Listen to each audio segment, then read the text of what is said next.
다니엘서 6장 24절에서 28절까지의 말씀을 함께 찾으셔서 교도하시겠습니다. 오늘 다니엘서 6장까지의 말씀은 1장에서 6장까지의 말씀은 바로 이방 제국의 나라가 어떻게 형성되어지고 또 그 제국의 나라 속에서 하나님의 영광이 어떻게 선포되어지는가에 관한 그러한 말씀이 담겨져 있습니다. 또 7장 이하 12장까지는 다니엘서의 제 2편이라고 볼 수가 있는데요. 그 2편의 말씀 속에서는 하나님 나라, 메시아 나라의 왕국의 도래에 관한 예언과 계시와 말씀이 증거되고 있음을 저희가 이제 살펴보게 될 것입니다. 오늘 6장까지는 제국 가운데, 특별히 이방 제국 가운데 하나님의 믿음의 사람들을 통해서 비록 유다 나라는 망했지만 그러나 이 이방 제국조차도 운행하시고 그 이방 제국을 다스리는 주권자가 누군가? 바로 하나님이시다라는 것을 믿음의 사람들을 통해서 증거하고 계시는 말씀의 내용이라고 볼 수가 있습니다. 세상 나라는 결국 하나님의 주권하에 있다라는 것이 우리가 살펴보는 다니엘서의 가장 큰 내용의 주제라고 볼 수가 있습니다. 느부갓네살 왕이 2장에서 꿈을 꿨는데 그 꿈이 신상의 꿈을 꾸지 않았습니까? 금과 은과 녹과 또 철과 흙이 합쳐진 그런 사람의 신상을 봤는데요. 그 신상이 너무나 놀랍고 너무나 빛나고 너무나 대단해서 그 느부갓네살 왕은 어안이 벙벙하게 쳐다보고 있었다라고 말하고 있습니다. 다니엘이 그것을 얘기해요. 당신이 그것을 보는데 정신없이 보고 있었다. 그 어마어마한 신상의 모습이 그를 두렵게 했고 또 굉장히 멋있었다라는 걸 보여주고 있습니다. 인간들이 만든 인간 제국의 신상은 사람들이 꿈꿀 만한 제국이다라는 것입니다. 그래서 사람들이 이 땅을 살면서 이 세계를 어떻게 생각합니까? 이 세계를 지배하고 다스리고 이 땅에서 유토피아를 이루고자 하는 인간의 욕망이 있음을 보게 됩니다. 이것을 영원히 잘 살 것 같아요. 왜냐하면 세상이라는 것은 탐욕스럽고 취한만하고 그리고 인간들이 혹 빠질만한 곳이다. 세상에 태어난 사람들이 세상이 너무 좋은 거예요. 하나님 나라보다는 세상이 너무 좋고 세상의 것이 너무나 유혹적이라는 것입니다. 그래서 세상을 좋아하는 것입니다. 느부갓네살 왕이 바로 그 신상을 보면서 어안이 벙벙한 채 아주 감동적으로 보이는 거예요. 또 굉장히 두렵고 무서웠습니다. 그 세상을 바라보는 그 마음은 어떤 면에서는 굉장히 유혹이 가는 것이었지만 그 신상을 보여주는 하나님의 전능하신 능력의 모습이 담겨져 있었기 때문에 하나님의 계시의 영이 담겨져 있었기 때문에 두려웠던 것이죠. 그래서 그것을 바라보고 있는 그 모습 속에 신상이 어떻습니까? 신상이 금으로부터 시작하죠. 그 금은 바로 바벨론의 제국, 느부갓네살 왕을 상징하는 것이었고 은혜 나라는 바로 메데파사, 팔까지 또 철은, 놋은 헬라 문화를 상징하고 있습니다. 철은 로마 문화를 상징하고 폭력과 압제의 그러한 전투 문화를 상징하기도 하고요. 그 다음에 이제 철과 흙으로 세워진 10발가락이 있는 바로 그 발은 앞으로 이루어질 마지막 종말의 나라들을 상징하는데 이 나라들은 서로 섞이지 않는 그런 나라들이다. 근데 그 진흙이라는 흙이라는 것은 당시 고대적인 문헌에 의하면 바로 그 진흙이라는 것은 바로 토기를 만들고 또 무슨 미술 조각품을 만들고 하는 그러한 종류로 사용됐던 흙이기 때문에 그 흙을 통해서 마지막 때 문화는 화려할 것이다 라는 것을 전제하는데요. 중요한 것은 그 신상에서 중요한 것은 뭡니까? 바로 사람의 신상인데 가분수라는 거예요. 위로부터 더 무거워요. 점점 가벼워집니다. 그래서 맨 바닥으로 가면 흙과 철로 섞여 있는데 결국 흙으로 결국 결론 내려지죠. 그 매티리얼이. 그 재료가 결국 흙인데 결국 이 신상이라는 것은 무엇을 기반으로 해서 서 있는 것입니까? 결국 다리가 흙이에요. 부서지기 쉬운 흙과 철이 붙어 있는데 부서지기 쉬운 것이라는 것입니다. 즉 인간 나라는 그 반석이 아니라 흙에 의해서 진흙에 의해서 세워진 나라다. 그 인간 나라는 무너진다. 그러니까 그 뜨인돌이 와서 어떻게 합니까? 그 뜨인돌이 발을 치는 거예요. 발을 치니까 우르르 무너집니다. 결국 인간이 만드는 제국이라는 것, 인간이 만들어놓은 인간의 우상이라는 제국, 이 나라 세력이라는 우상은 결국 반석이 아닌 흙 위에 모래에 의해 세워진 마치 그런 집처럼 그냥 한순간에 무너지는데 그 뜨인 돌, 인간이 만들지 않은 하나님으로부터 오는 거룩한 신령한 예수 그리스도가 오심으로 말미암아 인간 나라는 무너진다. 바로 그와 같은 모습을 느부갓네살 왕이 보았고 다니엘이 그것을 했고 그래서 이방 나라에도 하나님이 주권자라는 것을 계속적으로 말씀하고 있습니다. 오늘 다니엘서 6장 말씀도 바로 이방 나라의 주권자는 누군가? 바로 하나님이시다 있다라는 것을 증거하는데요. 그런 하나님이심을 증거하는 과정 속에 믿음의 사람들의 믿음이 필요했다는 것입니다. 저희가 이 땅을 살면서 이 땅의 주인은 누군가?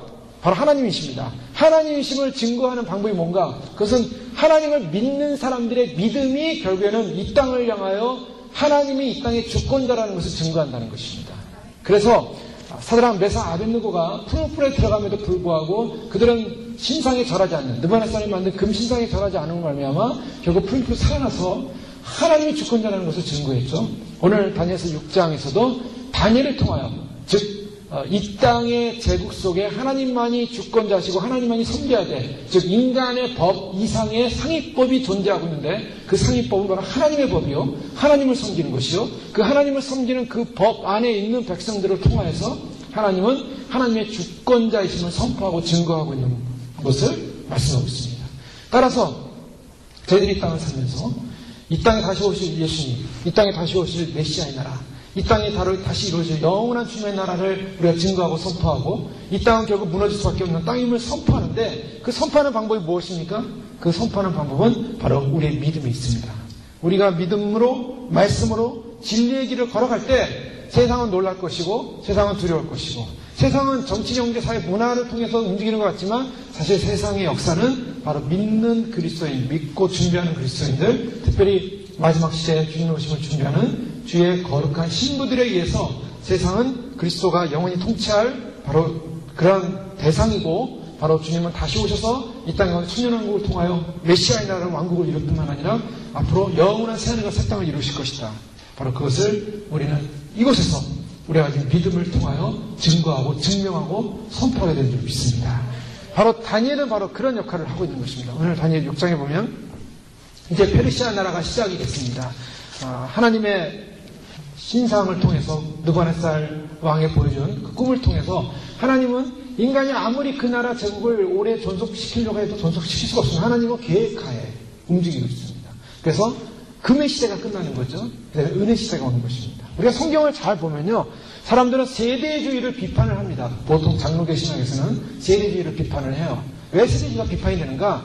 그것은 바로 여기 있었던 시대의 의미는 다음 세대는 없다라는 것을 전제로 하기 때문에 세대주의가 틀렸다는 것입니다. 근데 우리는 세대주의라는 그 세대주의가 본질적으로 보여주는 이 시대 가운데 있었던 것이 그 다음 시대는 없다라는 개념이 아니라, 사실은 역사적으로 성경을 통해서 보면 창세기부터 요한계시록까지 하나님의 구속적 계획이 흘러가고 있습니다. 그래서 그것은 라인으로 연결되어 있어요. 쭉 하나님의 구속사라고 합니다. 그 구속사가 창세기부터 요한계시록까지 쭉 흘러가는 거예요. 그래서 그 구속사가 흘러가는데, 그 구속사가 흘러가는 과정 속에 바로 요 세대가 있고 요 세대가 있고 요 세대가 있는 것이죠. 그래서 그 흘러가는 구속사는 변함이 없이 흘러가고 그 하나님의 언약과 약속의 연관성은 계속 흘러가지만 세대는 구별되어 있다. 그런 의미에서 우리는 완전한 구별되어서 하나님의 역사가 이곳에서 끝났다라고 증거하는, 소위 말해 세대주의를 비판하는 사람들의 비판을 우리가 수용하지 않고, 우리는 세대주의를 인정, 세대주의라는 말이 좀 그런데요. 그러니까 세대를 인정하는 것입니다. 이 시대, 금의 시대, 은혜 시대, 노새 시대, 분명히 시대가 다른 거예요. 주님은 그래서 그 시대를 구별하시고요, 다니엘을 통해서 7일에, 또 62일에, 그리고 한 일에, 이렇게 일의 날짜를 구별해 놓으셨습니다. 그래서 모든 날은 구별되어 있다 주님 말씀하고 있지 않습니까? 주님은 질서를 가지고 움직이시는 분입니다. 모세의 시대, 율법의 시대, 그 다음에 가나안의 시대, 사사의 시대, 그러면서 점점 이렇게 시대가 흘러가지 않습니까? 시대가 흘러가서 은혜의 시대, 교회의 시대, 교회의 시대가 끝나면은 유대인의 회복의 시대, 회복의 시대가 끝나면 주님의 지상 재림의 시대, 지상 재림이 끝나면은 천년왕국의 시대, 주님은 시대를 만드십니다. 그래서 그 시대가 끝나는 것은 주님께서 정하신 날, 정하신 때인 것입니다. 그래서 우리는 시대를 분별해야 됩니다. 그래서 시대를 분별하라고 하는 것입니다. 마지막 때 사람들에게 가장 중요한 것은 시대를 분별하라. 주님께서 시대를 분별하지 못하는 사람은 어리석은 사람이라고 말씀하고 있어요. 시대를 분별해서 그 말씀을 해석하지 못하는 사람을 충성되지 못한 사람이라고 말하고 있습니다. 시대를 분별할 수 있어야 돼요. 오늘의 시대는 어떤 시대인가? 오늘의 시대는 교회 시대의 마지막 시대예요. 바로 무화과 나무 꽃이 피고, 즉 이스라엘이 독립을 하고 이스라엘이 회복을 하고 이스라엘 사람들, 유태인들이 주님 앞에 돌아오는 그런 시대. 이 시대는 분명한 마지막 시대의 역사의 종말의 시대입니다. 끝나는 시대예요. 근데 그 끝나는 시점이 언제냐? 끝나는 시점은 아무도 모릅니다. 그러나 주님의 때 정확히 끝나는 거예요. 벨사살은 자기가 바벨론의 왕으로서, 황제로서 자기가 언제 끝날지 모르고 있었어요. 그러나 하나님의 계시는 그가 끝날 거라는 걸 알려주고 있었습니다. 왜요? 연대가 다 있어요. 그의 연대는 70년의 연대, 바벨론의 연대는 70년의 연대였어요. 왜요? 다니엘이 말씀을 보다 보니까 예레미야 선지자가 이미 예언했더라고요. 이스라엘 백성이 70년 동안 포로 생활하다 다시 돌아갈 것이다. 그래서 뭐냐? 바벨론에 잡혀간 이스라엘이 다시 회복된다는 건 바벨론 시대가 끝난다는 것입니다. 그러니까 벨사살은 그것도 모르고 자기 나라가 영원할 것이라고 생각했지만 그날 밤에 망하고 그날 밤에 죽임당하고 그날 밤에 바벨론은 끝나버립니다. 자, 이것이 인간들이에요. 인간들은 앞으로 세대가 영원할 것이다, 계속될 것이다, 자기 나름대로 생각하지만 그건 자기 생각이죠. 하나님의 계획은 다릅니다. 그래서 우리는 하나님의 시점, 하나님의 때를 볼 수 있는 시각이 필요한 거고, 바로 하나님의 때를 보는 사람들은 기도의 사람들이요, 믿음의 사람들이요, 말씀의 사람들이 이 시대의 흐름과 하나님의 때를 읽게 되는 줄 믿습니다. 그래서 우리는 주님의 말씀의 계시가 굉장히 중요한 거예요. 저희가 말씀의 계시를 깨닫고 이 시대를 분별하는 지혜는 어디서 옵니까? 세상 뉴스를 아무리 봐도 세상으로부터는 이 시대를 분별할 수 있는 지혜가 오지 않습니다. 이 시대의 지혜는, 영적인 지혜는 하나님의 말씀인 것이죠. 그래서 그 말씀대로 이루어집니다. 그 벨사살이 결국 죽고 결국 다리오가 바벨론을 점령하고 메데 페르시아 시대가 시작되는데요. 이 메데 페르시아 시대가 시작되면서 이 다리오는 메데 나라는 은혜 나라죠. 은혜 나라이기 때문에 금의 나라보다 조금 약해진 나라입니다. 그래서 오늘 성경 6장을 쭉 보면은 이 왕권이 좀 약해져 있다는 걸 발견하게 돼요. 왕권이 좀 약해집니다. 그래서 점점 더 약해지죠. 그래서 로마로 가면은 로마의 원로원이라고 있어요. 원로원 제도가 있어서 그 원로 장로들이 소위 말해서 정치 지도자들이 큰 국회 같은 걸 형성해가지고 황제를 압박하게 하고 황제하고 그런 계속적인 알력관계가 일어나게 됩니다. 그래서 점점 왕권이 약해지는 모습을 보게 되는데요. 바로 그런 모습과 같습니다. 은혜 세대니까 다리오 왕이 왕권이 아무래도 바벨론의 느부갓네살 시대보다는 약한 그런 시대가 돌입을 한 겁니다. 120명의 그 방백들을 세워놨는데 그 120명의 방백들을 다스릴 3명의 총리를 뽑습니다. 그 3명의 총리를 뽑는 그 3명의 총리 가운데 한 사람이 바로 다니엘이 뽑혀요. 다니엘의 나이가 당시에 80에서 90세로 나이를 대충 추정을 합니다. 그러면 80이 넘어 90세 된 나이 많은 원로를 그 다리오 왕이 그 전국을 통째로 다스리는 3명의 총리 가운데 한 명을 뽑았는데 그 중에서 다니엘이 너무나 총명스럽고 뛰어나니까 그를 수장으로 세우는 거예요.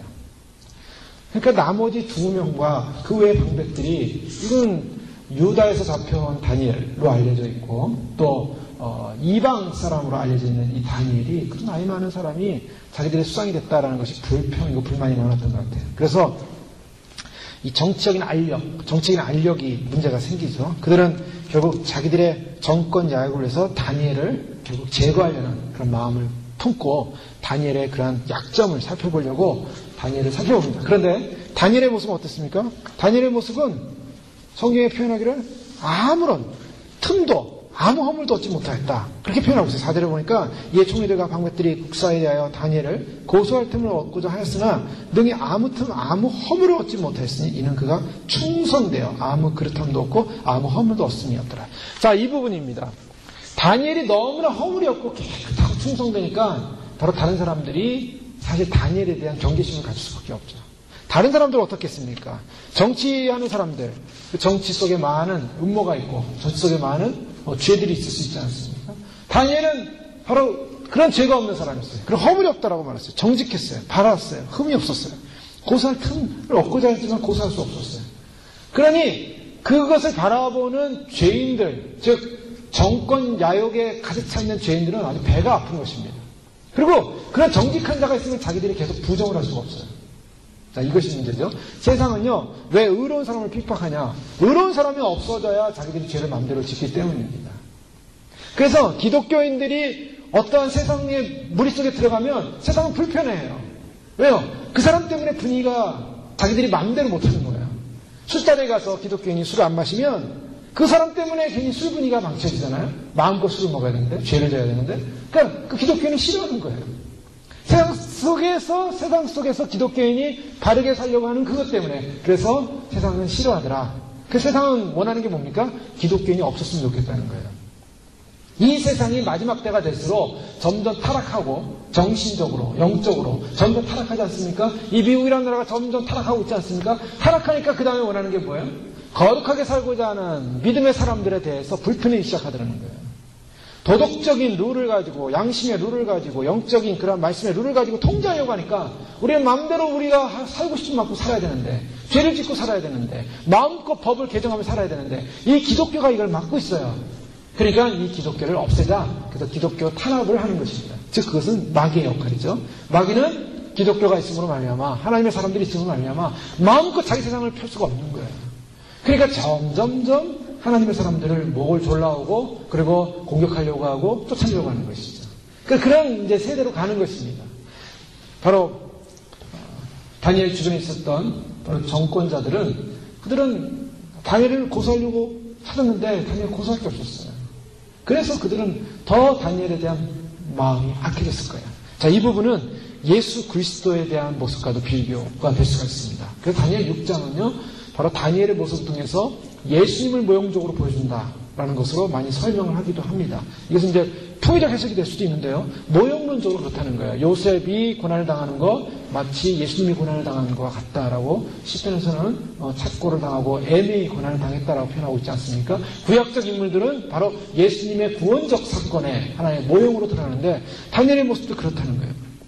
다니엘의 모습을 보면 아무런 고소할 틈을 얻고자 하는데 아무런 흠이 없었어요.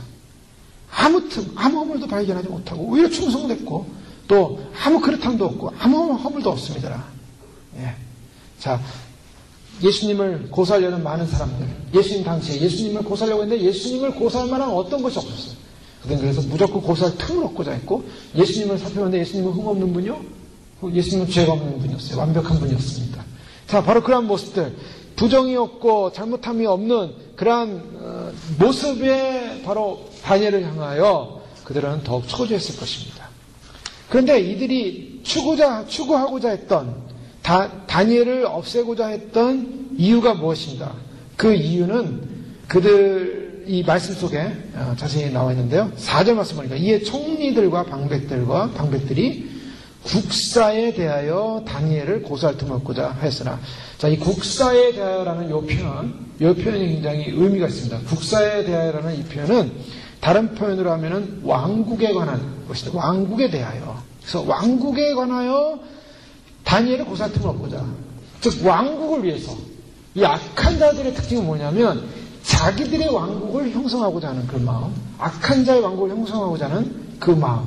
마귀는 결국 하나님의 나라를 대적하고 자기의 나라를 형성하고자 하는 그 마음 때문에 하나님 나라의 왕으로 서신 예수 그리스도를 대적할 수밖에 없었고, 하나님 나라의 대리자의 역할을 했던 바로 다니엘을 제거하고자 하는 그 마음이 있었다는 것입니다. 그러면서 예수님을 대적할 때 어떻게 했습니까? 바로 본디오 빌라도 앞에서 본디오 빌라도가 이 사람에게 나는 아무런 죄를 찾을 수 없다. 아무런 잘못을 찾을 수 없다. 요한복음 18장 39절에 보면 나는 이 사람에서 아무런 잘못도 찾지 못하였노라. 19장 4절에 보면 빌라도가 다시 밖에 나가 말하되 보라, 이 사람을 데리고 너에게 나오니 이는 내가 그에게서 아무 죄도 찾지 못한 것을 너희로 알게 하려 함이로다. 아무 죄를 찾지 못하는 거예요. 이방 총독이 볼 때, 로마 총독이 볼 때 예수님 아무 죄를 찾을 수가 없었습니다. 그러나 대사람과 아랫사람들이 예수를 보고 소리지르되 십자가에 못 박으소서, 십자가에 못 박으소서. 빌라도가 그러되 너희가 친히 들어가 십자가에 못 박으라. 저들은 예수님을 결국 죽이려고 했고 죽일 원했어요. 다니엘을 향해서도 마찬가지죠. 아무 죄를 찾지 못하는데도 죽이기 원했다는 거예요. 왜요? 이유는 뭡니까? 저들은 요한복음 19장 15절에 예수님을 향해 이렇게 소리치죠. 예수님을 고소하고 죽이기 위해서 본디오 빌라도에게 그들이 소리 지르되 없이 하소서, 없이 하소서. 그를 십자가에 못 박게 하소서. 빌라도가 이르되 내가 너희 왕을 십자가에 못 박으랴? 대제사장들이 대답하되 가이사 외에는 우리에게 왕이 없나이다. 자, 왕이 없나이다. 저 왕권, 왕의 나라, 왕국을 어디에다 인정하냐면 바로 유대인들, 예수님을 핍박했던 유대인들은 그들이 믿는 왕국, 그들의 왕국은 하나님 나라가 아니라 가이사가 다스리는 로마 왕국이 우리의 왕국이다. 우리의 왕은 가이사 외에는 없다. 완전히 배도자들인 것입니다. 유대 지도자들이 대제사장이 여기 왕이 뭡니까? 하나님이죠. 신권 정치. 대제사장이라는 것은 바로 율법의 상황에서 제사를 드리기 위해서 하나님이 선택한 신권 정치의 리더였습니다. 그래서 사실은 왕이 없을 때는 대제사장이 정치주였어요. 그래서 사람들의 재판도 하고요. 또 사람들의 그런 잘못과 잘못을 알려주기도 하고 판결하기도 하고 그런 모든 일을 신권 정치의 대행자였던 대제사장이었는데 이 대제사장이 우리에게는 가이사 외에는 왕이 없습니다. 완전한 배도예요. 예수님을 죽이는 그 상황 속에서는 종교지도자들의 배도 현상이 일어났다는 겁니다. 그때나 지금이나 마찬가지입니다. 지금도 마찬가지예요. 우리에게는 영원한 왕이 하나님이십니다가 아니라 우리의 왕은 우리의 나라요, 우리의 권력이요, 우리의 집단이요. 바로 우리에게는 바로 그것이 우리의 왕국입니다. 하나님 나라는 관심이 없어요. 그러니까 이 땅에서 종교지도자들이 정치운동하고 또 무슨 뭘 하려고 하는 이유가 뭔가 하나님 나라에 관심이 없습니다. 그는 이 땅에서 자기가 이 땅의 왕국의 주인이 되고 싶은 거예요. 이 땅에서의 왕국의 우두머리가 되고 싶은 건 바로 그것을 누가 심어놨나? 그 마귀가 심어놓은 것입니다. 마귀는요, 예수님을 유혹할 때 40일 금식하시고 나실 때 천한 만국을 보여줬어요. 나에게 절을 하라. 이것을 주겠다. 자, 마귀가 유혹하는 게 뭡니까? 마귀가 유혹하는 예수님조차도 천한 만국을 가지고 이것을 주겠다. 이 왕국은 너희 것이다. 유혹을 하는 것입니다. 사람들을 향하여 너희가 사는 이 땅이 너의 왕국이다. 너희가 이 땅에서 왕국을 이룰 것이다. 인간이 왕국을 이룰 것이다. 인간이 왕국을 완성할 것이다. 인간에서 왕국이 이루어질 것이다. 인본주의적인 사고를 심어놓는 것이 사단이 있는 것입니다. 신학도 마찬가지예요. 그래서 신학도 예수님이 오셔서 뜨인들이 오셔서 이 땅을 통치하시고 다스리는 그런 역사적인 종말을 이루시는 것이 아니라 인간에 의해서 이루어지는 하나님의 나라, 인간에서 완성되어지는 하나님의 나라, 인간에 의해서 이루어진 하나님의 나라. 그래서 우리가 이 일을 해야 된다. 자, 거기에는 누가 들어갑니까? 인간의 의지가 들어가고 인간의 의가 들어갑니다. 그것이 바로 사단의 전략입니다. 왕국을 위해서 다니엘을 없애자. 즉 자기들의 왕국을 만들게 한 그들의 그런 모습이죠. 바로 예수님 강시나 다니엘 강시나 오늘날이나 사람들은 결국 자기들의 왕국을 완성하고 자기들의 왕국을 이루기 위해서 그리스도를 핍박하고 하나님의 믿 사람들을 핍박하고 그리고 주님의 다시 오심을 거절하는 것입니다. 왜요? 자기들의 왕국이 무너지니까. 개인적으로도 마찬가지입니다. 개인적으로 인간이 이 땅을 살면서 기독교인이 이 땅을 믿음으로 산다고 하지만은 예수님이 다시 오셔서 나를 통치하시고 다스릴 것을 소망하는 것이 주님의 나라를 기대하는 것이 아니라 나의 나라를 기대하는 거예요. 나의 왕국을 기대하는 거예요. 나의 가정, 나의 평안, 나의 세상, 내가 살고자 하는 이 땅, 이 세상에 턱을 잡고 이 세상에 잘 먹고 잘 살자. 그게 결국 자기 왕국이죠. 그러니까 예수님이 오신다는 그 메시지가 그들에게는 그런 왕국으로 가득 차 있는 자기 왕국을 꿈꾸는 사람들은 예수님을 거절할 수밖에 없는 것입니다. 그것이 예수님을 오늘날 십자가에 못 박는 거예요. 오늘날 예수님의 다시 오심을 믿지 못하고 그것을 인정하지 못하는 것은 오늘날 다시 오실 예수 그리스도를 십자가에 못 박고 자기가 믿는다고 고백하고 주인이라고 고백하는 예수님을 십자가에 못 박는 대제사장과 같은 바리새인과 같은 바로 거짓 믿음을 가진 자들입니다. 그래서 예수님의 이 역사적 통치의 주권이 완성되는 주님의 재림을 인정하지 못한다는 것은 아직까지도 자기 왕국을 형성하고 있기 때문이에요. 그거를 회개한다는 것입니다. 그거를 회개하고 그 자기의 왕국을 무너뜨려야만이 예수님이 오세요. 만약 회개함으로 왕국을 무너뜨리지 못한 자기 왕국의 그런 삶을 무너뜨리지 못한다면 주님이 뜨인들 오셔서 부서뜨릴 겁니다. 그게 심판입니다. 자, 우리에게는 주님의 오심이 놀라운 축복이요. 주님의 오심을 말미암아 주님의 영광스러운 나라를 우리가 기대하지만 주님의 영광스러운 나라를 기대하지 못하는 인생은 주님이 오셔서 주님이 그 자기의 영원한 자기 우상의 신상의 자기가 만든 그 자기의 왕국을 주님께서 제국을 무너뜨리는 말미암아 메시아 나라를 이루게 되는 거예요. 그래서 주님이 뜨인들어 오실 때는 부서질 때는 산산이 부서져서 형벌을 받게 되는 것입니다. 심판을 받게 되는 것입니다. 때문에 다시 오시는 예수 그리스도, 그 뜨인들이 오시는 예수 그리스도, 바로 그 예수님이 오신다는 사실을 다니엘을 통하여 미리 보여주고 모든 제국과 나라들은 바로 흙과 같은, 지lik과 같은 아무것도 아닌 터 위에 세워진 그 인간의 모든 인간사는 다 무너질 것이기 때문에 바꿔야 됩니다. 반석으로 바꿔야 돼요. 우리의 기초를 반석으로 바꿔야 됩니다. 예수 그리스도로 바꿔야 됩니다. 예수님이 왕이셔야 되고 예수님이 주인이 되셔야 되고 예수님의 터 위에 집을 짓고 예수님의 터 위에서 우리의 삶을 사는 것입니다. 그래야만이 주님 앞에 가는 것이에요. 우리가 예수님의 터 위에 우리의 인생과 삶을 결정하고 우리가 주님을 왕으로 인정하지 못한다면 결국 왕이신 그분이 오실 때 얼마나 부끄럽겠어요. 부끄러움 당하는 거예요. 진정한 왕이구나. 인간의 본질적인 내면 안에서부터 그것은 이루어져야 되고 이 사회, 이 현실, 이 나라, 이 제국들이 그것을 이루어야 됩니다. 주님이 오시기 전에 주님을 왕으로 인정하고 주님을 높이고 주님을 기대하고 그래서 저희가 어제도 계셨고 오늘도 계시며 이제 곧 오실 우리 왕 하나님 나라 임하네. 이게 얼마나 위대한 찬양인지 몰라요. 그 내용의 가사를 보면 주님이 이 땅에 임하시는 것. 자, 주님은 오늘도 임하십니다. 주님의 나라는 오늘도 임하세요. 그러나 어떤 사람은 그 오늘도 임하시는 그 현존재적인 임재만을 강조해요. 그렇지 않습니다. 주님은 오늘도 성령님을 통해서 우리에게 임하시지만 주님의 나라는 역사적으로 곧 임하십니다. 바로 그것이 하나님의 역사예요. 역사적으로 임하세요. 근데 그 역사적으로 임하시는 날이 우리가 생각하는 날보다 생각하는 시간보다 더 빨리 더 급하게 올 수 있기 때문에 우리는 깨어있어야 하는 것입니다. 예비하고 있어야 되는 것입니다. 그런데요, 이러한 악한 자들의 음모 속에서 다니엘은 어떤 모습이었는가? 이들은 이제 어떤 그 음모를 고소할 틈은 어떻게 없습니까? 가만히 보니까 다니엘은 아무 의미 없는데 그에 있어서는 종교성이 있었어요. 종교적인 거를 이제 걸고 넘어지는 거예요. 사단이 할 수 있는 방법은 이 세상의 법을 종교를 핍박하는 법으로 바꾸는 겁니다. 이게 예전이나 오늘이나 마찬가지죠. 그래서 기독교인이 기도하는 것, 예배 드리는 것 그걸 못하게 하는 거예요. 공산주의 나라 보십시오. 공산주의 나라가 예배를 제대로 드릴 수 있습니까? 모임을 제대로 할 수 있습니까? 못하잖아요. 공식적으로. 이번에도 보니까 저 이슬람권에서 어떤 감옥에 교인이 이제 핍박, 자기네가 믿는 종교에 기독교를 인정할 수 없기 때문에 그 법에 걸려서 이제 기독교인을 잡아서 감옥에 넣어놨는데 그 사람이 갑자기 죽었어요. 심장마비로 죽었대요. 그래가지고 이거는 살해한 것이 아니냐. 그래가지고 사람들이 아직도 아랍 문화권에서는 기독교를 인정하지 않죠. 공산국가 기독교를 인정하지 않습니다.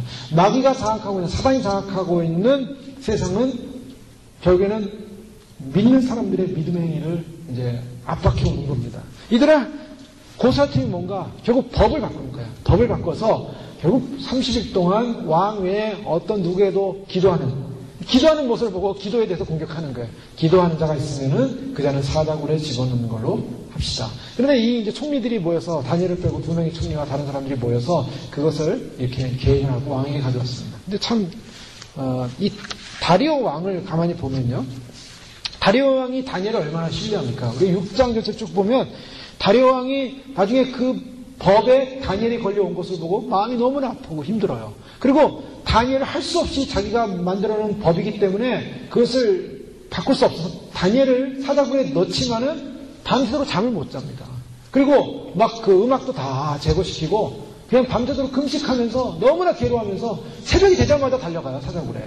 그래서 내가 섬기는 다니엘아 내가 믿는 그 하나님이 너를 구원하였느냐? 라고 이렇게 묻지 않습니까? 마치 예수님께서 무덤에 장사 지난 바 되고 그리고 부활절 새벽이 됐을 때 여인들이 달려가서 정말 예수님 얼굴이라도 보고 그 시신의 그 향품이라도 좀 바르기 위해서 막 달려가지 않습니까? 그 마음처럼 다리오가 막 달려갔던 거예요. 다리오가 굉장히 다니엘을 신뢰했어요. 그런 정말 신실한 사람이었고 믿을 만한 사람이었고 다니엘의 나이가 그 당시 한 60세 정도 좀 넘었는데 그러니까 20년 더 나이 많은 참 인생의 경륜을 보면 선배라고 볼 수 있는 다니엘을 아마도 굉장히 정신적으로도 신뢰했던 것 같아요. 그 다니엘을 죽인다는 것이 너무나 힘들었어요. 그런데 그럼에도 불구하고 그 총리들이 거짓말로 다니엘을 빼고 우리 모두가 결정했는데 다니엘을 빼고 결정한 이 사건을 다리오가 어떻게 생각하냐면 당신 말고는 다른 누구에도 절하거나 기도하지 못하게 하는 이 법에 대해서 다리오가 그냥 도장을 빡 찍어준다는 거예요. 인장을 탁 찍어줍니다. 왜 그랬습니까? 그게 정권자들의 약점이라는 거예요. 정권자들의 약점은 자기를 높이는 행위에 대해서는 그냥 넘어가는 거예요. 다니엘을 불러다가 이것이 정말 사실이냐 하고 이제 좀 참고해서 물어봤더라면 다니엘이 나는 그게 참여한 적이 없습니다 하고서 반대했더라면 아마 왕이 그것을 결정하지 않았겠죠. 그런데 다리오 왕이요 당신 외에 어떤 누구도 누구의 신에게도 절하지 못하고 기도하지 못하게 합시다. 간구하지 못하게 합시다. 그래 내가 최고지.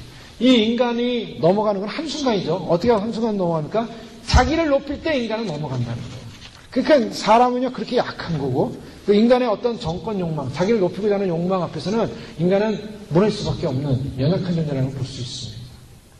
다리오는요 자기를 높인다는 그 이야기 하나 때문에 그냥 앞뒤 가리지 않고 무조건 승인을 했다는 거예요. 자, 이것이 오늘날 많은 사람들이 넘어가는 하나의 그런 약점이죠. 많은 종교 지도자들이 당신은 한잔해야 됩니다. 당신은 회장해야 됩니다. 총회장해야 됩니다. 그냥 거기에 넘어가는 거예요. 거기에 넘어가는 거예요. 당신은 다 이루지 않았습니까? 뭐 하나 못 이뤘어요. 하나 못 이룬 게 뭐예요? 장 하나 못했어요. 장 하나. 그거 해야죠. 사람들이요, 정치하는 사람들 보십시오. 다 했는데 하나 못했어요. 대권에 한번 나가셔야죠.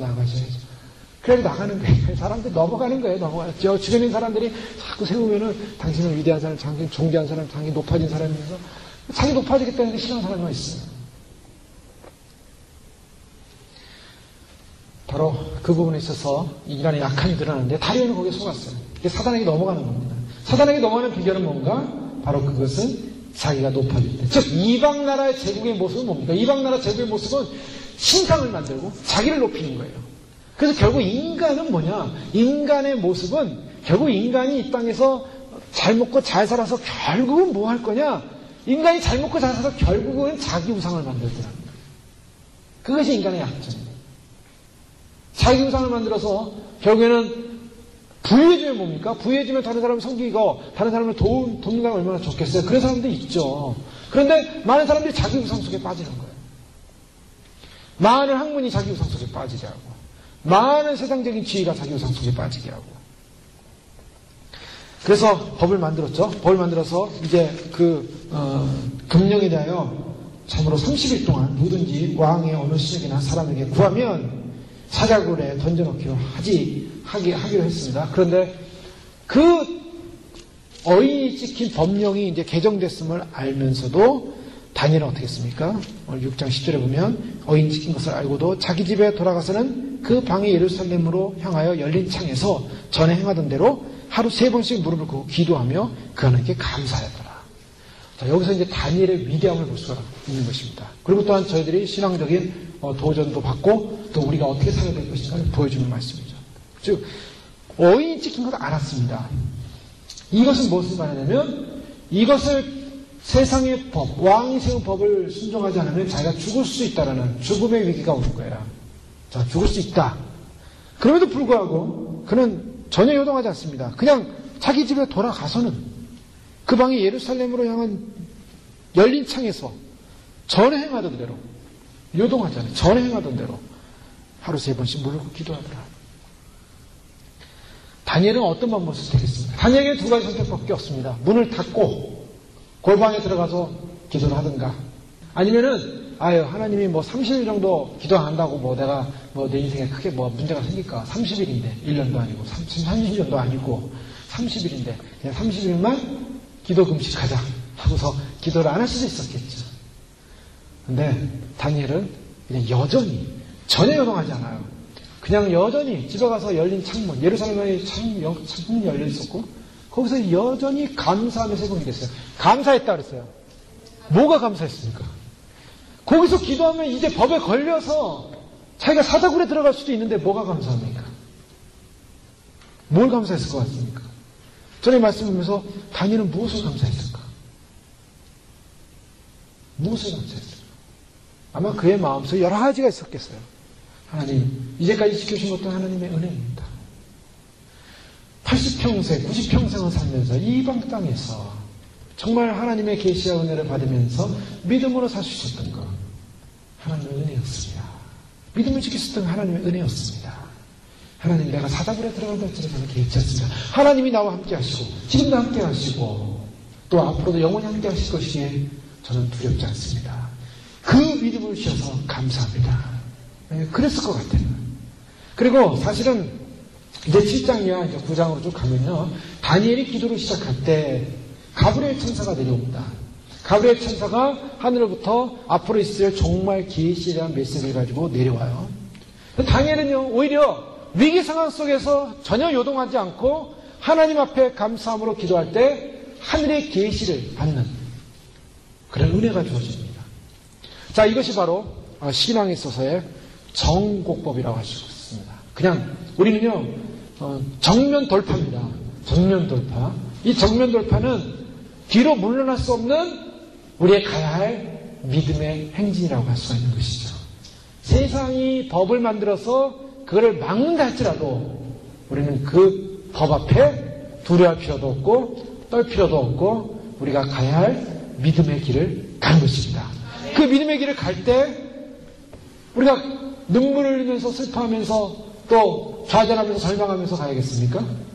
오늘 다니엘의 모습은 요동하지 않고 감사함으로 갑니다. 주님, 올 게 왔군요. 제가 이 땅을 떠날 시간이 왔군요. 뭐 그런 마음일지도 모르겠어요. 그냥 감사함으로 가는 거예요. 주님을 의지하기 때문에, 주님을 믿기 때문에. 그런 담대함, 그런 모습. 자, 이와 같은 모습은 왜 그렇게 생겼는가? 사실은 다니엘이 젊었을 때나 또 나이가 든 지금이나 여전히 변함없는 주님과의 교제 속에서 이루어진 사건인 줄 믿습니다.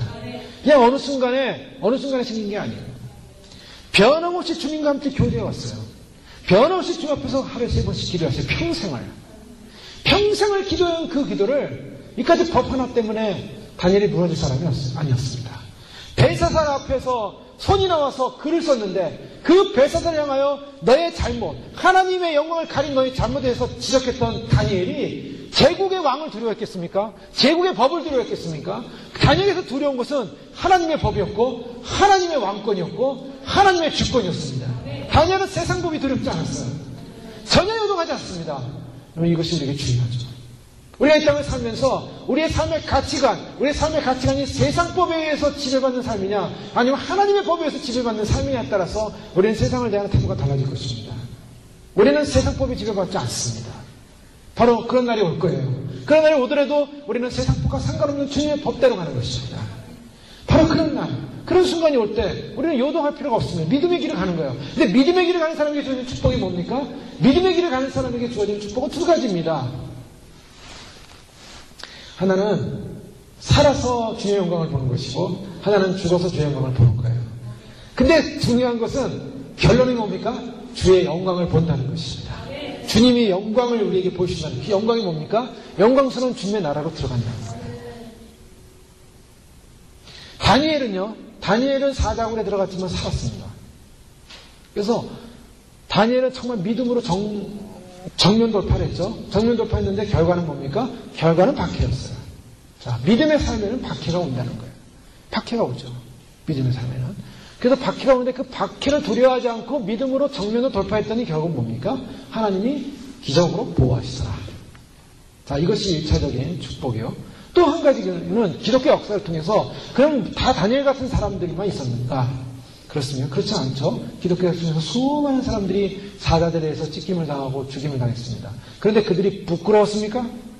사자들에 의해서 죽임을 당했다 할지라도 그들은 죽음으로써 그들의 믿음을 증명했어요. 변하지 않는 믿음. 그러니 얼마나 영광스럽습니까? 그래서 앞으로 일어날 사건은 2가지죠. 2가지 뭡니까? 하나는 우리가 믿음으로 정면으로 나갈 때 주님께서 역사의 기적 가운데 영광스러운 죽지 않고 사는 휴거의 영광을 주실 것입니다. 그것이 믿음으로 뚫고 나가는 사람이 주신 약속이에요. 그래서 앞으로 세상 법이 바뀌어가지고 법이 바뀌었죠. 법이 실행이 되면서 육류표를 받을 것이냐 안 받을 것이냐 우리에게 그런 선택의 순간이 올 때 어떻게 하겠습니까? 믿음으로 안 받고 나가는 거 당연한 거죠. 그건 신경 쓸 필요도 없어요. 왜요? 그거는 세상 법, 우리와 상관없는 법이에요. 그렇지 않습니까? 믿음을 뚫고 나갔을 때 바로 믿음을 뚫고 나가는 그 사람에게 휴거가 주어진 줄 믿습니다. 우리가 그것을 지금 이미 우리가 그 현실에 와 있어요. 와 있지 않습니까? 그것을 받아야 된다라고 뭐 하는 목사님들도 계시잖는데 이미 그 현실이 와 있어요. 지금 그 현실에 와 있습니다. 세상의 법에 왜 사람들이 따릅니까? 하나님의 법에 따라야죠. 하나님의 말씀에 따라야죠. 하나님의 말씀이 진리인데요. 그 말씀을 믿고 가는 거예요. 요동하지 않습니다. 왜요? 우리가 진리하는 주님은 이 세상 법보다 이 세상의 모든 통치보다 더 높으신 분이고 우리의 주님은 더 왕이시고 우리를 영원히 살릴 분은 바로 주님밖에 없기 때문에 우리가 인간에게 사람이 우리에게 어찌하리요? 사람에게 우리에게 어찌하리요? 우리가 하나님을 믿는 그 순간에 예수님을 믿는 그 순간부터 우리는 사람이 우리를 어찌할 수 없다는 담대한 믿음이 선포되는 줄 믿습니다. 사람이 두려운 사람들은요. 사람이 두려운 사람들은 그거에 대해서 두려워할 수밖에 없어요. 사람이 두렵기 때문에. 근데 믿는 사람들은 사람이 두려운 사람이 아닙니다. 주님이 하나님의 영광이 하나님의 경외하심이 우리에게 두려운 것이죠. 하나님을 두려워하는 거죠. 사람이요? 사람 아닙니까? 사람은 사람이에요. 사람은 피조물일 뿐이요. 아무것도 아니에요. 사람을 우상으로 삼길 필요도 없고 사람을 뭐 대단히 존경할 필요가 없습니다. 우리의 존경의 대상은 우리 예수 그리스도, 우리가 섬겨야 될 건 바로 예수 그리스도인 줄 믿습니다. 그러니까 그분 말씀만 믿고 나가는 거예요. 그러나 행여나 그러한 휴거가 일어나고 나서 이 땅에 이제 교회들이 많이 남게 되지 않겠습니까? 남게 되는 교회는 순교로서 미리 준비되어지는 거룩한 사명자들이 있습니다. 그 사명자들 외에 이제 마지막 추수가 환란 시대에 있을 것이라고 봐요. 그 마지막 추수. 그들은 사실은 1차 휴거에 떨어진 분들이라고 볼 수 있어요. 자, 예비된 순교자들, 사명자들, 순교 사명자들 외에 1차 추수에 떨어진 분들이 결국에는 환란 때 다시 한번 기회가 주어지는 거죠. 그때 그 기회를 잡아야 되는 거예요. 그때 그 기회를 잡고 끝까지 영유표를 받지 않고 순교해야 됩니다. 특별 사명자로서 환란 시대를 끝까지 지내고 지상에서 주님이 이 땅을 심판하시는 심판 마지막을 보는 그런 특별 사명자들이 있습니다. 특별한 분들이에요. 그런 이미 주님이 그분들을 택하시고 그분들은 이미 함께 휴거돼서 주님과 함께 있다가 신부들과 함께 있다가 내려와서 이 땅에서의 마지막 사명을 감당하게 됩니다. 그들은 환란 마지막에 나타날 거로 보여지고 있어요. 그런데 이제 그 전에는 그 사명자들과 함께하는 순교자들도 특별한 공간 이동과 또한 특별한 이동을 통해서 사명자들이 이 순교의 사역 시간 동안에 자신들이 순교하기 전까지는 많은 거기서 추수되어지는 그렇게 믿음으로 연단돼서 결정되어지는 순교자들을 모으게 될 것입니다. 그래서 그들이 함께 순교하게 되는데요. 주님은 두 가지 다 영광을 받으십니다. 영광을 받으시는데 그러나 중요한 것은 주님께서 1차적인 교회의 구원의 첫 부활은 어디 있습니까? 바로 휴거에 있습니다. 휴거가 첫 부활이에요. 왜요? 잘 보십시오. 예수님이 공중에 오실 때 죽은 자들의 부활이 일어납니다. 죽은 자들이 먼저 부활을 하고 그 죽은 자들의 부활도 다 부활할 것인가? 아니면은 신부급의 믿음으로 살았던 사람들의 육체만 부활할 것인가? 그들이 먼저 부활을 하고 그 다음에 살아있는 신부들이 변형되어 올라갑니다. 이게 첫째 부활이에요. 첫째 부활의 참여자가 보겠다. 이제 그런 말씀이고요. 그럼 순교자들은 어떤가? 순교자들은 육체가 환란 시대에 죽지 않습니까? 육체는 죽어요.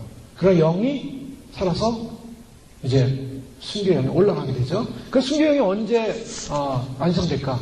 자, 여기서 이제 제가 이제 오늘 또 오후에 제가 살펴보겠지만은 바로 지상 재림할 때 예수님께서 지상 재림을 하십니다. 이제 환란이 끝나고 다 이 땅을 정리하신 다음에 주님의 천년왕국의 완성을 위해서 지상 재림하세요. 지상 재림할 때 누구랑 재림하냐면 왕노로 탈 사람들과 지상 재림합니다. 즉 주님과 함께 신부들과 순교자들, 그들은 왕권을 가진 분들이에요. 그래서 그 왕권을 가진 분들이 재림할 때 바로 그때 이제 그 순교했던 육체가 부활할 거라고 보고 있어요. 그래서 그들이 온전히 지내다가 천년왕국이 끝나고 나서 백보자 심판이 이루어지면 할 때 백보자 심판 때 어떻습니까? 자, 그때 만약에 육체가 부활하지 않으면 백보자 심판 때 부활하게 됩니다. 그게 천년이 지나야 돼요. 천년이. 그런 이제 해석이 생기는데 그때 백보자 심판 때 사람들이 지옥에 있던 사람들, 고통당해서 다 다시 주님의 심판대 앞에 서지 않습니까?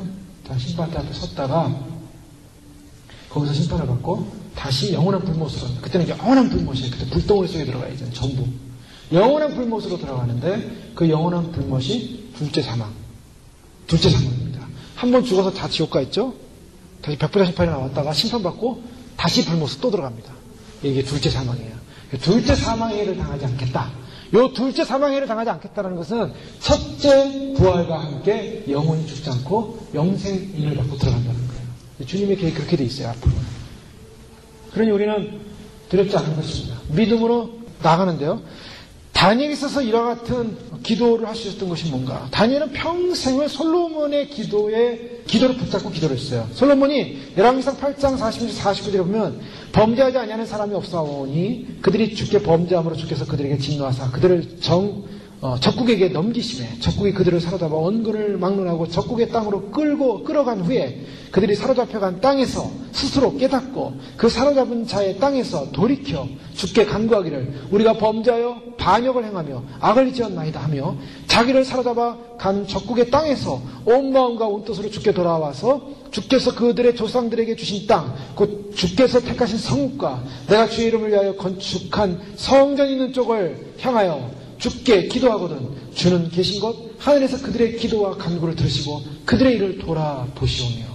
열왕기상 8장 46절 49절에 보면 솔로몬이 성전을 짓고 나서요, 이스라엘이 하나님을 배역해서 결국 망해가지고 각 나라로 흩어진다며 이런 의미로 기도를 해요.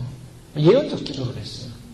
그곳에서 회개하고 그곳에서 주님이 주신 이 땅 예루살렘을 향하여 이 주님을 위해서 건축한 이 성전을 바라보면서 기도하거든 주님이 응답하소서. 역대하 6장 21절에서 34절 35절을 보면 주의 종과 주의 백성 이스라엘이 이곳을 향하여 기도할 때 주는 그 간구함을 들으시되 주께서 계신 곳 하늘에서 들으시고 들으시사 사하여 주옵소서. 주의 백성이 그 전국과 더불어 싸우고자 하여 주께서 보내신 길로 나아갈 때 그들이 주께서 택하신 이 성과 내가 주의 이름을 위하여 건축한 성전 있는 쪽을 향하여 주께 기도하거든 주는 하늘에서 그들의 기도와 간구를 들으시고 그들의 일을 돌아보시옵소서. 바로 이거예요. 이것을 가지고 다니엘은 성전을 향하여 예루살렘 성전을 향하여 기도했다는 거예요. 주님이 응답하시기를 우리를 용서하소서. 우리가 주님 앞에 범죄해서 나라를 잃었고 주님의 성전을 잃었나이다. 다니엘은 서쪽문, 그쪽이 동쪽이었으니까 서쪽문을 열어놓고 예루살렘을 향하여 하루에 3번씩 하나님의 구속의 때를 위하여 기도합니다. 하나님을 향하여 하나님 도우소서 응답하소서. 자, 여기서 우리가 좀 묵상해 볼 수가 있습니다. 다니엘은 성전을 향하여 문을 열고 기도했습니다. 자, 많은 사람들이 오늘날 어느 문을 열어놓고 기도하고 있습니다. 많은 사람들이 어느 문을 바벨론 도시의 문을 열어놓고 바벨론의 영광을 나에게 주소서. 바벨론의 향락을 나에게 주소서. 바벨론의 부를 나에게 주소서. 바벨론의 사치를 나에게 주소서. 바벨론의 명예를 나에게 주소서. 바벨론 같은 대단한 금덩어리를 많이 갖게 해주소서. 그래서 나로 하여금 치부함의 땅을 편하게 살게 하소서. 바벨론을 향하여 문을 열어놓은 것이죠. 로마를 향하여, 돈을 향하여, 부를 향하여, 번영을 향하여, 세상 명예를 향하여, 위장된 평화를 향하여. 그게 뭡니까? 소돔이에요, 소돔. 하나님의 성전을 향하여 문을 열어놓고 기도를 해야 되는데 소돔성을 향하여 문을 열어놓는다는 거예요. 지옥을 향하여 문을 열어놓는 사람도 있어요. 롯이 아브라함과 헤어질 때 롯이 어디를 선택했습니까? 소돔성을 선택했죠. 소돔성 선택할 때 성경이 뭐라 표현합니까? 마치 여호와의 동산 같다 그랬어요. 여호와의 동산, 소돔성이. 그 뭐냐면 도시인데 당시 도시가 뭐 얼마나 대단히 좋았겠습니까? 그런데 좋아 보였어요. 이야, 저 도시에 가면 내가 잘 먹고 잘 살겠구나. 저기는 뭔가 이 광야에서 뭐 이 풀도 제대로 없는 광야에서 내가 여기서 무슨 나의 그런 인생의 비전을 꿈꿀 수 있을까? 저 도시로 가자. 도시 소돔으로 가서. 그래서 어떻게 된가? 거기서 얻었어요. 장로가 됐어요. 거기서 그래도 소돔성에서 굉장한 지위를 얻게 됐어요. 재판관의 역할까지 올라가요. 롯이. 그런데 어떻게 했습니까? 거기는 망할 도성이었어요. 거기서 부도 없고 명예도 없고 자리도 잡았어요. 그런데 거기가 망한대요. 거기가 불덩어리가 떨어지고 천사가 와서 나가자. 그러니 뭐 모든 거 정신없어요. 막 불덩어리가 떨어지는데 뭘 생각하겠습니까? 그냥 맹문만 나가는 게 천사가 끌고 나오니까 할 수 없이 끌고 나오는데 그 롯의 처녀냐 거기서 안정된 삶을 살다가 이제 나가면 되는데 여기서 어떻게 살았는데 여기가 어떤 곳이 여호와의 동산 같은 곳이 하고서 나가다가 뒤로 돌아본 거예요. 불덩어리가 정말 떨어지나. 그 순간에 손길이 되잖아요. 주님이 우리를 향하여 이 성에서 나오라 할 때 우리가 어디를 향하여 먼저 가야겠습니까? 하나님의 성, 하나님의 나라, 주님의 영광의 시온산성, 예루살렘 성. 오늘날 예루살렘은 우리가 이스라엘의 예루살렘이라기보다는 영적인 예루살렘을 볼 수가 있죠. 영적인 예루살렘은 바로 새 예루살렘 성입니다. 새 예루살렘 성. 주님이 오시는 바로 주님의 영광의 나라 바라보면서 기도하는 거예요. 주님 오시옵소서. 새 예루살렘이 오시옵소서. 새 예루살렘 성이 도래하여서 주님 우리가 영원히 살아야 할 그곳을 바라보고 주님의 영광을 바라보면서 기도하는 것이죠.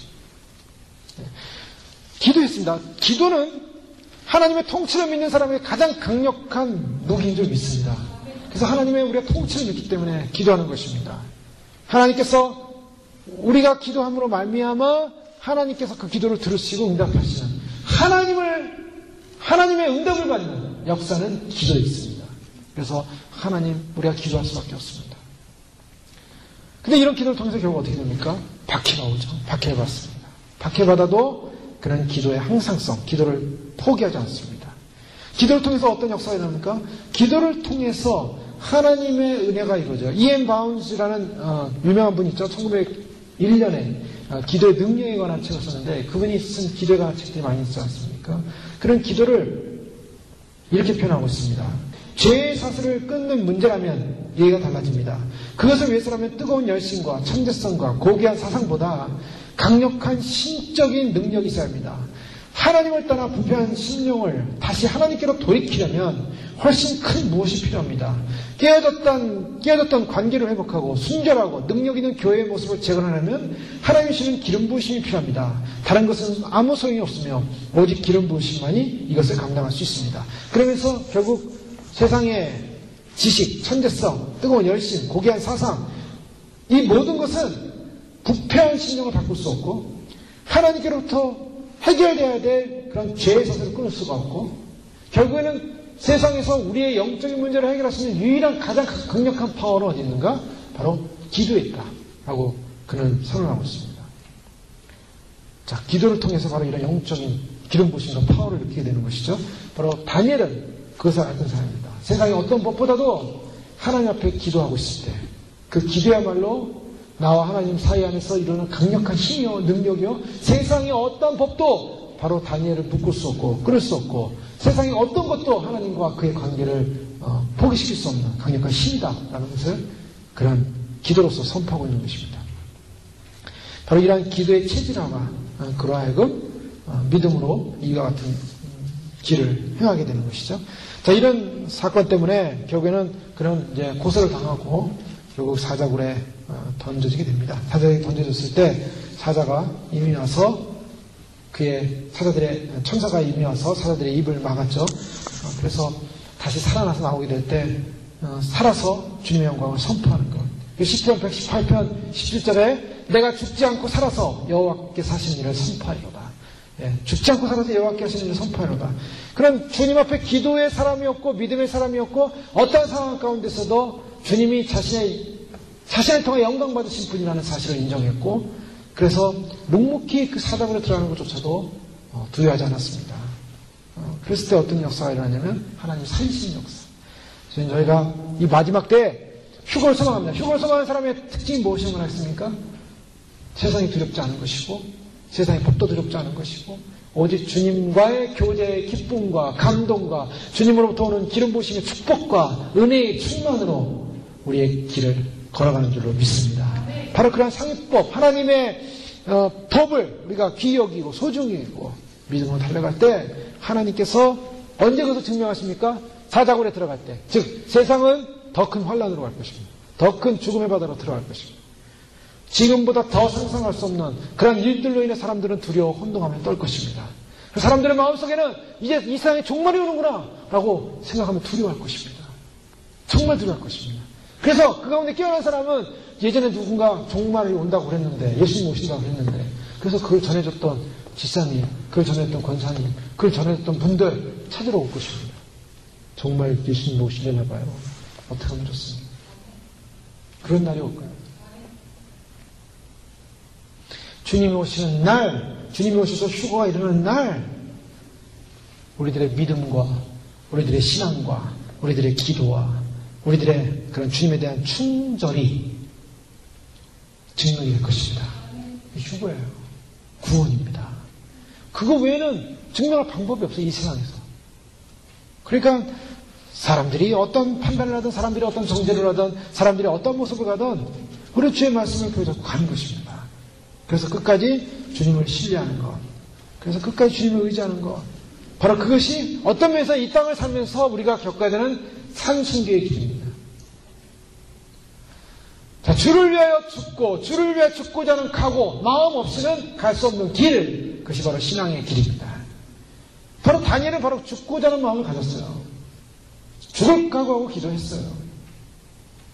그도 뭐 죽는다는 것 자체가 죽는다는 현실이 인간으로서 두렵지 않았겠습니까?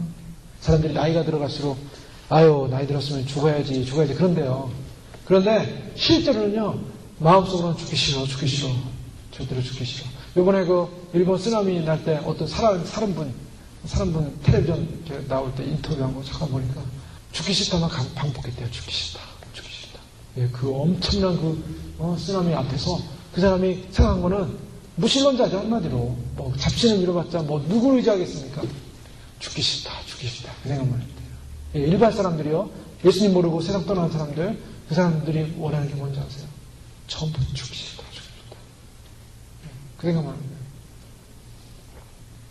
죽음이라는 것이 우리를 하여금 두려움을 주는 엄청난 인류 역사에 인간으로서 갖는 공포죠. 그러나 다니엘 어땠습니까? 그 죽음조차도 주님 앞에서 기도하는 그 믿음의 그런 항상성 속에 있었던 그가 주님 죽고 싶지 않다라는 그런 어떤 그런 강력한 두려움과 공포 속에 빠져 있는 것이 아니라 내가 비록 죽었지라도 주님을 위해서 라는 각오를 했던 거예요.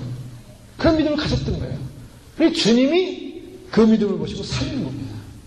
우리가 마지막 이 길을 걸어가면서 우리가 어떤 상황에 어떤 환경에 처할지라도 주님을 위해서 사는 길, 주님을 위해 가는 길, 그것은 어떤 상황이 벌어질지라도 내가 이 믿음의 길을 가겠습니다. 이런 결정을 하고 이런 믿음으로 걸어갈 때 어떤 역사가 일어납니까?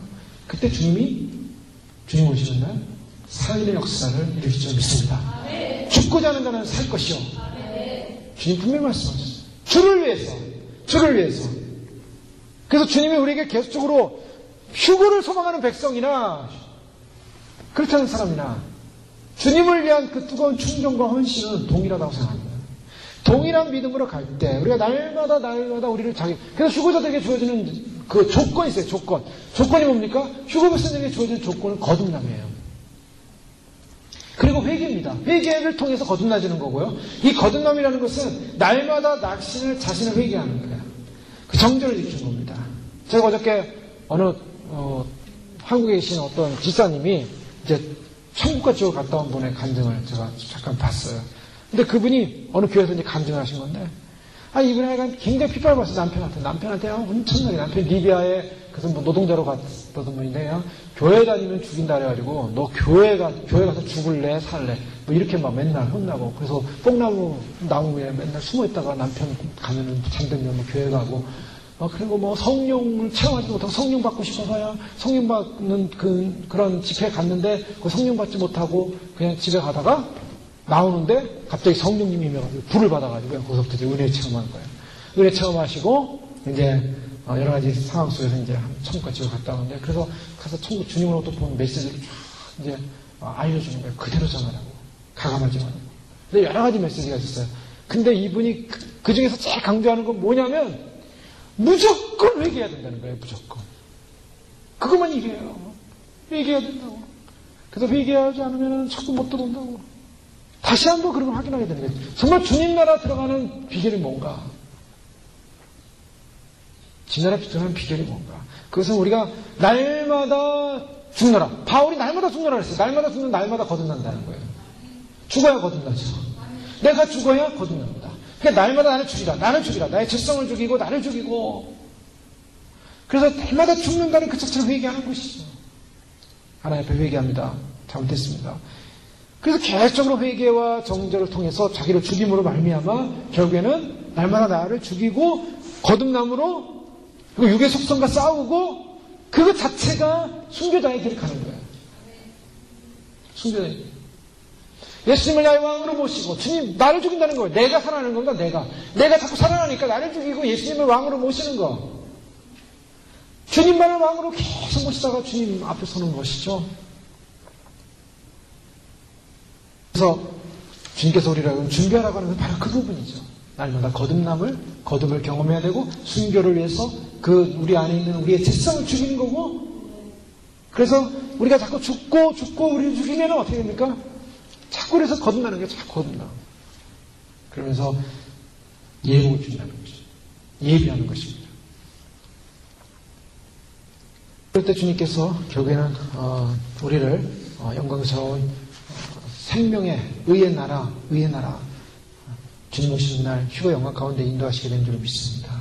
기도로서 주 앞에 준비하면서 날마다 믿음으로 준비하면서 결국 기도의 삶 강조하지 않습니까? 그래서 기도하면서 주님 앞에 기도하면서 주님이 마지막 우리를 보내시기까지 우리는 기도하면서 믿음으로 이 마지막 시대 구원과 심판의 분명한 시점에 우리 와 있기 때문에 이 분명한 시점 앞에서 주님의 언약의 약속을 의지하고 믿고 끝까지 주님을 바라보면서 믿음으로 기도하고 믿음으로 우리의 인내를 할 때 우리에게 어떠한 세상적 상황과 조건 속에서도 결코 우리가 가는 길, 믿음의 길, 우리의 그런 정절의 길, 우리 자신의 거듭에 의해서 회개하는 길, 이 길을 포기하고 갈 때 주님께서 결국에는 우리를 산채로 데려갈 수 있는 거 아니냐마 다니엘을 사자굴에서 살리신 것처럼 악한 원수가 아니라 우는 사자처럼 우리를 삼키려고 달려들지만은 결국에는 주님께서 그 입을 다 막아버리시고 우리를 죽음의 사자가 와서 우리를 지옥의 불로 또한 환란의 불로 끌고 가려고 할지라도 주님이 막아주시고 주님의 휴거의 영광 가운데 우리를 구원시킬 줄 믿습니다. 그 소망을 가지고 우리가 달려가기에 주님의 날, 주의 날 주님께서 주님의 주권을 선포하실 것입니다. 주님의 영광을 선포하실 것입니다. 바로 그런 날을 소망하면서 우리가 끝까지 믿음의 정절과 믿음의 소망을 놓치지 않고 더불어 다니엘처럼 주님의 영광을 선포하며 마지막까지 우리의 믿음의 삶, 감사의 삶, 기도의 삶, 정절의 삶으로 승리하신 자들 되시길 주님으로 축원합니다. 기도하겠습니다. 이 시간 기도할 때 그렇습니다. 주님, 우리에게 참으로 다니엘에게 찾아왔던 그런 영적인 위기, 신앙적 위기, 그러나 그 위기를 위기라고 생각하지 않고 당연히 가야 할 때, 당연히 기도해야 될 그의 기도의 길, 감사할 수밖에 없는 길. 아버지, 그렇습니다. 바로 생명은 주께 있고 삶은 주께 있습니다. 우리의 인생도 주께 있습니다. 우리를 살릴 수 있는 바로 주님이십니다. 주님이 오셔서 우리를 영광스럽게 원수박의 사자의 입을 틀어막으시고 우리를 주님 영광스러운 주님의 나라, 주의 의, 구원의 나라, 구원의 길로 우리를 그 영광스럽게 구원하시되 그 휴거 영광을 소망하면서 아버지 오늘도 주님, 오늘도 우리 자신을 참으로 회개하며 참으로 주님 우리 자신을 죽이며 아버지 하나님 참으로 주 앞에 거듭나며 정결해지며 하나님의 영광을 드러낼 수 있는 그런 믿음으로 기초로 세워질 수 있도록 축복하여 주시옵소서. 주님 그런 주님 오시나 주님 마지막에 하여 주시옵소서. 함께 기도하시겠습니다. 할렐루야. 아버지 하나님 감사합니다. 주님 참으로 주님께서 오늘 알려주신 것 아버지 하나님 이 세상의 죄악 속에 아버지 하나님 참으로 주님 앞에 믿음으로 살며 말씀으로 살며 아버지 하나님 마지막 시간을 거쳐갈 때 아버지 끝까지 믿음과 말씀을 지지하면서 우리가 살아시도록 축복하여 주옵소서. 아버지 하나님 참으로 주님께서 우리에게 주신 귀한 시간들 아버지 이 기회는 이 시간들은 이것은 아마 지금밖에 없고 이 시간에 이 기회는 마지막 기회는 바로 지금밖에 없기에 아버지 하나님 우리가 예배하고 준비하게 하소서. 예배하고 준비하게 하소서. 아버지 하나님 주의 나라 영원한 나라 준비하게 하소서. 거룩한 나라 준비하게 하소서. 생명의 나라 준비하게 하소서. 의의 나라 준비하게 하소서. 주님만이 우리의 왕이십니다. 주님만이 은혜의 모든 것입니다.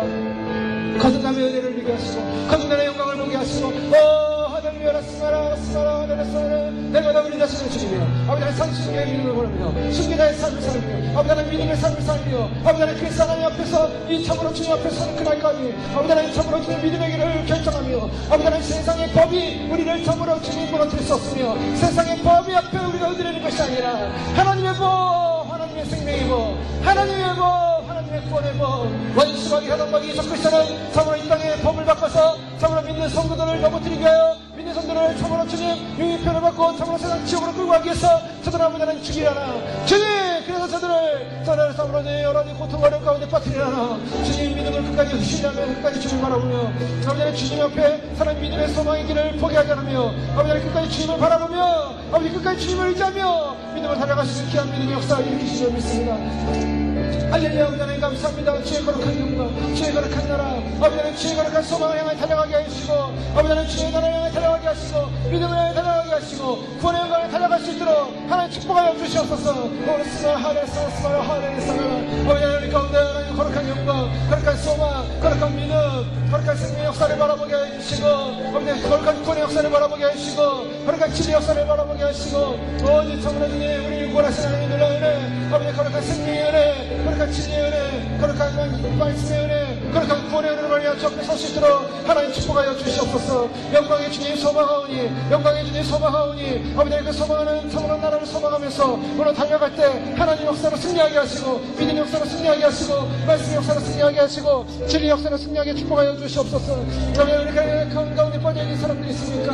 아버지 그 빠져있는 있는 그 연약함이, 그 두려움이 아버지 하나님 주 앞에 주님 다시 놀라운 은혜 감사하면서, 주님 다시 놀라운 역사 감사하면서 아버지 하나님 기쁨을 환영하게 해주시고, 아버지 하나님 참으로 감사의 기쁨 속에 하나님 영광을 바라보게 하시고, 주의 영광을 바라보게 하시고, 주의 능력을 바라보게 하시고, 생명의 영광을 바라볼 수 있도록 하나님 축복하여 주시옵소서. 할렐루야 라스가라 할렐루야. 주님 감사합니다. 일생을 주님과 함께 기도로 말씀으로 참으로 주님을 의지하며 살았던 다니엘, 참으로 어떤 세상의 법이 주님의 관계를 끊으려 할지라도 그런 끊어질 수 없는 주님의 영원한 사랑, 주님과 영원히 동행하는 사랑, 그 사랑에 묶여 있었기에 그런 결코 세상의 법도 두려워하지 않았고, 세상의 어떤 악의 권세도, 세상의 어떤 사단의 그러한 정죄도 두려워하지 않았어. 어떠한 고소도 두려워하지 않았어. 오직 주님 한 분만을 바라보며 주 앞에 감사했던 다니엘처럼 아버지 하나님 우리의 생애, 우리의 삶에 이제 마지막 시대에 아버지 하나님 원수마귀가 적그리스도들이 우리를 공격하게 하여 발악을 하고 있지만, 그러나 아버지 하나님 우리가 끝까지 주님을 신뢰하고 주님의 구원의 약속을 신뢰하고 주님과 우리의 영원한 생명의 이 길을 참으로 기뻐하며 감사함으로 믿음으로 기도함으로 달려나갈 때 아버지 하나님 우리가 회개하며 우리 자신을 씻으며 아버지 지난 과거의 모든 잘못들을 회개하며 정결함을 거룩하며 상순교의 믿음의 길을 걸어갈 때 주님이 사자들의 입을 틀어막고 주님께서 영원한 구원의 생명으로 살아서 주의 영광을 보리라. 주님 말씀처럼 살아 주의 영광을 선포하는 휴거의 영광 가운데 있는데 주님께서 우리를 지키시고 있다 하실 줄 믿습니다. 그 믿음으로 달려갑니다. 오늘도 달려갑니다. 주여 축복하소서. 우리에게 남은 시간이 얼마 남지 않았음을 알고 있습니다. 우리에게 주어진 기회, 우리의 주신 기회, 아버지 하나님 이 기회가 얼마 남지 않았기에, 우리가 육신을 갖고 이 땅에서 존재할 시간이 얼마 남지 않았기에 아버지 하나님 우리가 남은 시간 아버지 하나님 최선을 다하여 주의 증거를, 주의 오심을 증거하며 최선을 다하여 주의 나라를 증거하며 최선을 다하여 아버지 하나님 예비하며 준비하는 믿음의 삶으로 승리하시도록 축복하여 주시고, 아버지 많은 백성들이 깨어나지 못하고 많은 백성들이 아직 죽음의 잠을 자고 있고 많은 백성들이 아버지 하나님 이 세상에서 영원할 것이라고 평안할 것이라고 착각하고 주의 오심을 예비하지 못하는 시대 가운데 저들의 영혼을 깨우사 일어나게 하시고 깨어나게 하시고 준비하게 하시고, 그래서 함께 모여 아버지 주의 오심을 예비하다가 영원한 구원의 대열에 설 수 있도록, 휴거의 대열에 설 수 있도록 하나님 축복하여 주시옵소서. 주님께서 함께 하시고 역사하시고 응답하시고 주님이 주권자이고 왕이시고 주님이 영원한 통치하심을 증거하시고 저희들의 믿음을 통하여 저희들의 서로 주님 그날을 소망하여 휴거의 영광을 통하여 주님의 역사를 증거하여 주시옵소서. 영광 홀로 받아주시옵소서. 예수님의 이름으로 감사하며 기도를 올려옵나이다. 아멘.